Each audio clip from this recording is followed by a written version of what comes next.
area. Todd Stevens, your season 1 point champion, he's on your left with E-Tron against Paul Selim, who is on your right with Affinity.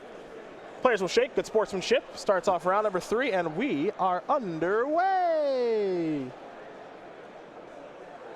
And Urza's Tower is where things will begin. It's a Memnite, an Ornithopter, an Inkmoth Nexus, a Signal Pest, and a passing of the turn. Now, you mentioned that Todd Stevens needs to have Tron. Well, guess what he does? There's the Tower. It's a mine. He's got a power plant in hand. Now, what are the payoffs? Well, we'll find that out soon enough. Now, for Paul, it's pretty important that he has a second land, and it looks like he does in Darksteel Citadel, so he'll play that. And now, he'll play Arcbound Ravager. It's time to go to the attack step. Well, we might see a response to this Ravager. Perhaps we'll see a Dismember. I guess not. Here comes Signal Pest along with Ornithopter and Memnite. There will be a Battle Cry trigger, which means it'll be an attack for 3. Stevens will fall down to 17. Stevens will draw a card. He's picked up a copy of Reality Smasher. There's the Tron. Does he have the Ballista? No, he's just got a Thought-Knot Seer and a trigger. So a trigger here from Todd will show you Master of Ethereum, Arcbound Ravager, and a Vault Scourge. And he'll get to exile one of those. This is a tough hand. You really don't want to be staring down that Master of Ethereum, but the opponent doesn't have a blue source yet, so you might want to just leave that and take the Ravager.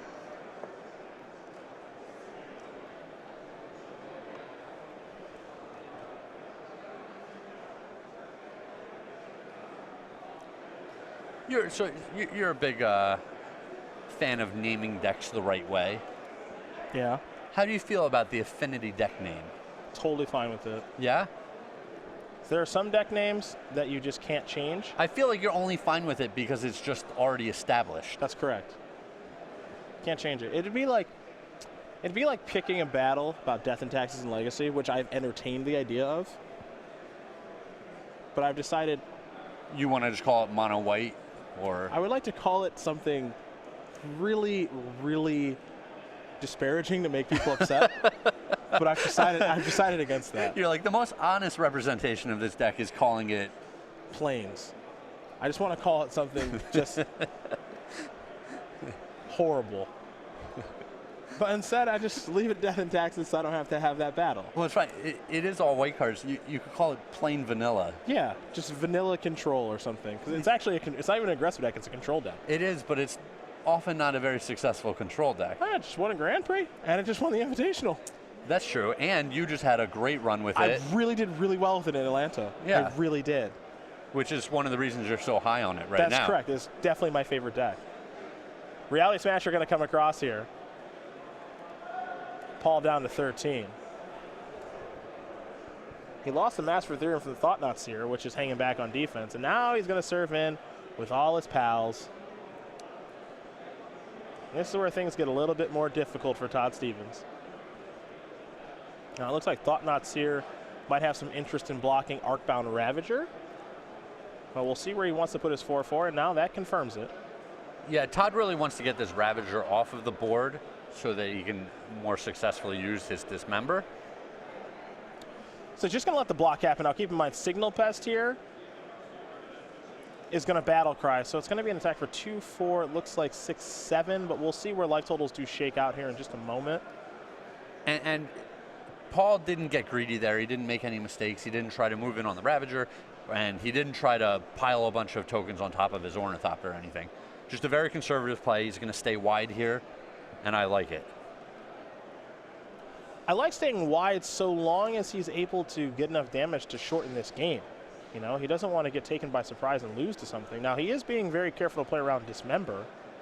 That much is clear. Yeah, I think he's getting in for 8 points here. He's going to gain 3 back, and he has another Ravager in his hand. So Todd's going to be staring down a very similar board next turn at 8 life. There's another Arcbound Ravager, and it is 16-8. Pass the turn back, Stevens will draw. He's picked up another copy of Reality Smasher. Again, he does have a Dismember in hand, but Dismember means that he's at a virtual 4 right now. Yeah, he's been very patient with the Dismember, but it's getting to the point where he won't be able to do much with it. Smashers are going to come in.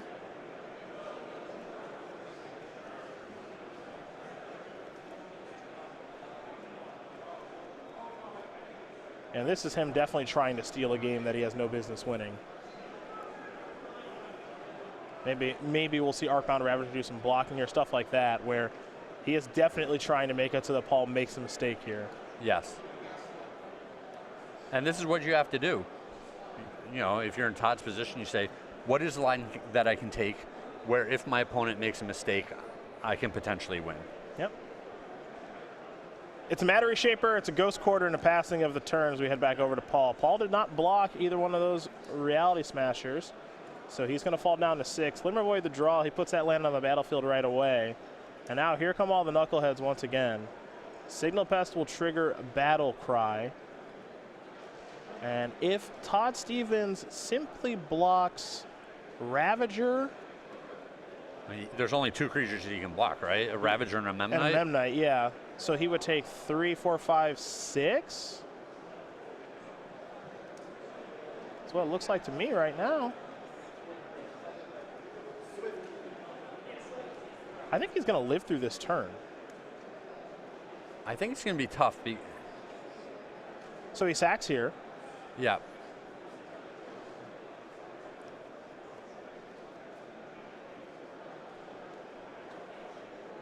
And the problem is he has to lose 4 life in order to cast the Dismember. It depends on where Paul puts the counters on. Okay, if he puts them on Ornithopter. You know, the Dismember puts him to 4. Yeah. And there's still a good mix of creatures here that would kill him. So the thing is, if he moved the modular onto the Vault Scourge. Yes. Todd kills the Vault Scourge. Yes. With Dismember, he falls down to 4, and then he takes 3 from Ornithopter and Memnite, so he'd fall down to 1 and then kill him. But Paul put it on a non-Vault Scourge creature. So then Todd kills the Ornithopter in response to Dismember, kills the Ornithopter in response with Dismember, but then he takes 4 from Vault Scourge plus Memnite, so that's game. Yeah. So Todd was hoping that he'd make a mistake and put it on the Vault Scourge. He did not, and that's why Paul is up a game over Todd. Affinity up a game very quickly over Eldrazi-tron. So there you go. Now we turn our attention to the sideboard, and Stevens is already very quickly going to his board, so you have to imagine he's got a plan for this matchup, even though it is a difficult one for him. 3 Relic of Progenitus, 2 Pithy Needle, 2 Surgical Extraction, 2 Hangerback Walker, 2 Warping Whale, and the one-ofs here in Grafdigger's Cage, Wormcoil Engine, Ratchet Bomb, and a Basilisk Collar. What do you like? So I like a lot of these one-ofs. The Basilisk Collar, the Ratchet Bomb, the Wormcoil Engine are all strong. The life gain is great at catching you back up when you're falling behind in this matchup. Ratchet Bomb is just some clean removal that can get a lot of permanence on the other side of the board. The Hangerback Walkers and the Warping Whales will probably come in just to make his deck leaner. You know, he's got a lot of bigger, more expensive cards that he's going to want to take out of his deck.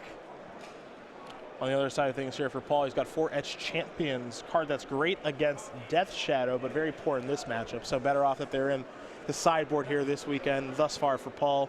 3 Dispatch, 2 Rest in Peace, 2 Ancient Grudge, a Grafdigger's Cage, a Gear Power Aether Grid, a Whip Flare, and a Spellskite.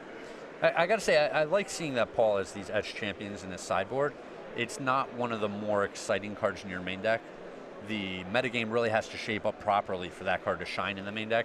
And a 3-mana 2/2 in certain spots is just so pedestrian. Yeah, it can be either, that card is either very good or very bad in the matchups. The Mirror, it's bad. Against Eldrazi-tron, it's bad. Against Death Shadow, it's very good. Yes. Yeah. No, I agree with that, but it's still, I like that it's in the sideboard. We saw that he was playing Master of Ethereum in the main deck. It's just a much bigger, more robust threat, and it's good in almost every matchup. Okay. That being said, in this matchup, I'd probably only bring in these 3 Dispatches. I like Dispatch a lot. Rest in Peace pretty bad. Grudge pretty bad. Aether Grid could be okay, but yeah, it's actually not very good. Yeah, so many of the opposing creatures are 4/4s and 5/5s. Like, you know, I think just the Dispatches want to come in here. Yeah, but Dispatch is quite good. Yes. Yeah, so I think that's a good card to have. So these players are already underway here for game number 2. You see an Eldrazi Temple there for Stevens. For Paul, he's got an Ornithopter. He's got a Springleaf Drum, a Darksteel Citadel, and a Signal Pest. Anything else here for the Affinity player? Nope, just going to head back over to Stevens, who's got a Urza's Mine. Yeah, that's a fine Affinity start. And there's a Mind Stone, simply going to pass the turn back. Paul's going to take a look at Mind Stone. It's an oldie but a goodie. We can do the same. Classic, that card. Yeah. Weatherlight? That is correct. That is correct. 2 mana, tap to add 1 colorless mana to your mana pool, and you can pay a colorless and sacrifice your Mind Stone to draw a card. Master of Ethereum going to come down here for Paul. Now here's an attack for 1 from the Ornithopter. Steven's going to fall down to 19, already under the gun here. I would have attacked with the Signal Pest. Oh, really? Yeah. Okay. You want to deal the 1 that way? Yes. Now, why Signal Pest as opponent Ornithopter, Craig? It's just a more intimidating creature to me. Okay. Okay. You show your opponent what you're about. Here's a Thought Knots here. Speaking of intimidating creatures, Arcbound Ravager, Steel Overseer, and Vault Scourge. Another really good hand here for your Affinity player.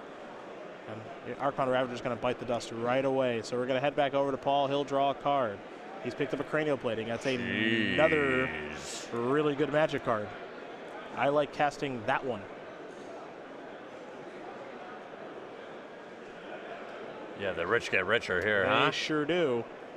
Ornithopter's getting bigger. Massive Ethereum's coming in too. Massive Ethereum is 1, 2, 3, 4, 5. That's a 6/6, so no good blocks there for Stevens. And the Ornithopter has 7 power? 1, 2, 3, 4, 5, 6. Yeah, let's make it 7 because of Master of Ethereum too. This is a beating. Yeah. And we were talking about how good that dispatch is. When your opponent's first play is basically on turn 3, and you can just get it off the board for 1 mana, it's insane. Keep in mind, this is a game where Todd Stevens is on the play too, folks. That's what's also making this pretty tough. Tough matchup. Yeah. Expedition map to draw. Stevens is at 6. And what he really needed that to be was a 3rd Tron piece, because he does have a Walking Ballista in hand. It is the kind of card that can be beneficial right now, but he's in some serious trouble to kick off his day here in Syracuse, because Affinity is doing what Affinity does.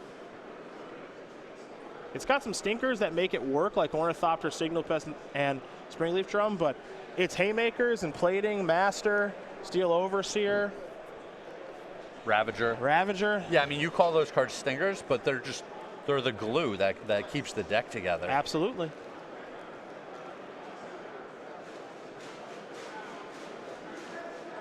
Stevens has found his other Tron piece. Now he's going to play a Walking Ballista. That'll be for 2.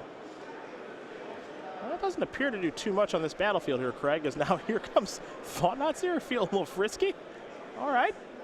Yeah, he can't even shoot down that Ornithopter right now. No, he cannot. It's got 3 toughness because of the Master of Ethereum. Let's see what this is. I expect it to just be 2 more. 2 more Knuckleheads? Yeah, 2 more artifacts just on the board. There's a Signal Pest. Going to use that new Signal Pest to play an Arcbound Ravager or a Steel Overseer. I guess he lost the Ravager, so it's just got to be the Overseer. Just the Overseer. No big deal. I don't think it matters what it is right now. Attack step. Little battle cry trigger. Yeah, and I think we're all done here, folks. Yes, we are. Paul Selim is going to win this match over Todd Stevens 2-0. Very easy stuff there for Affinity over Eldrazi-Tron. And for your Season 1 points champion, Todd Stevens, his tournament actually starts off with a loss. And this might be, Craig, his worst matchup. Yeah, that